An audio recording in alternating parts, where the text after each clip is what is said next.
को ये कहना था कि मेरे लोग बिकाऊ थे, कुछ लोग बिक गए, कुछ लोग बिके नहीं।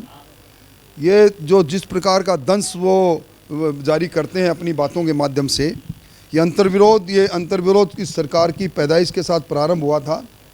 और ये किस्सा कुर्सी का अपराक्षेप इसलिए हो गया कि चुनाव वापस आ गए, और किस्सा कुर्सी का इस फिल्म में फ्लॉप हीरो बनकर जब नतीजे आ जाएंगे तो गहलोत साहब उभरेंगे। कोई विरोध नहीं, आप देख रहे हैं।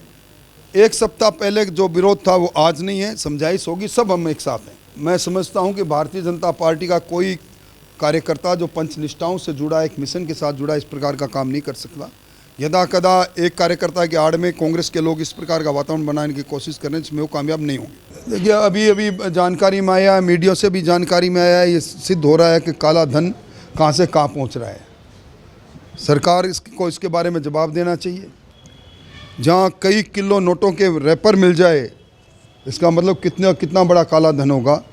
ये भ्रष्टाचार से कमाई हुई जो जितना भी धन है, समय आने पर ये सारा जनता का लुटा हुआ धन सामने लाने का संकल्प भारतीय जनता पार्टी और हम लोगों ने जनता के सामने किया। इसको धन को जनता के सामने लाएंगे, जनता के लिए लाएंगे। गणपति प्लाजा की बात हो, चाहे 16.5 किलो सोना मिलने की बात हो, चाहे सचिवालय में नोट और सोना मिलने की बात हो, भ्रष्टाचार की भट्टी में राजस्थान लगातार जला है।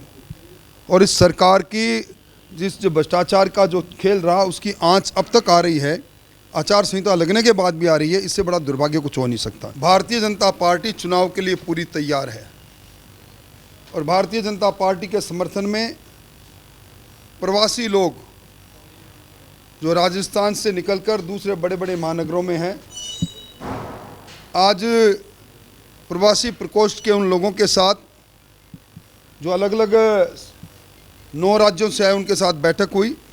एक ही संकल्प है, सब साथ देंगे, सब विश्वास में रहेंगे और सब विकास की ओर चलेंगे, डबल इंजन की सरकार बनाएंगे।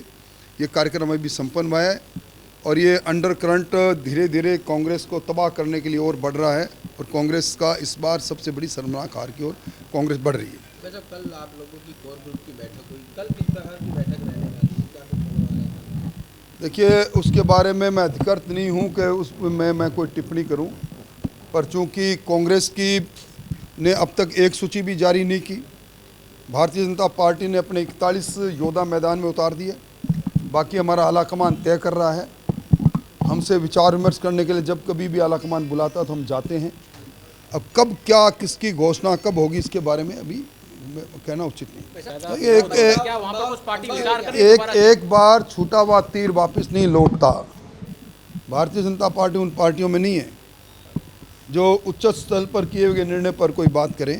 इसलिए मैं समझता हूँ जो कुछ निर्णय करना हमारे आलाकमान को करना, पर अभी तक बदलने के लिए कहीं किसी प्रकार का कोई इंडिकेशन नहीं। देश और दुनिया की हर बड़ी खबर के लिए सब्सक्राइब करें नवतेज टीवी, और पल पल के अपडेट्स के लिए बेल आइकन को दबाना ना भूलें, क्योंकि आपकी खबरों का भरोसेमंद साथी है नवतेज टीवी।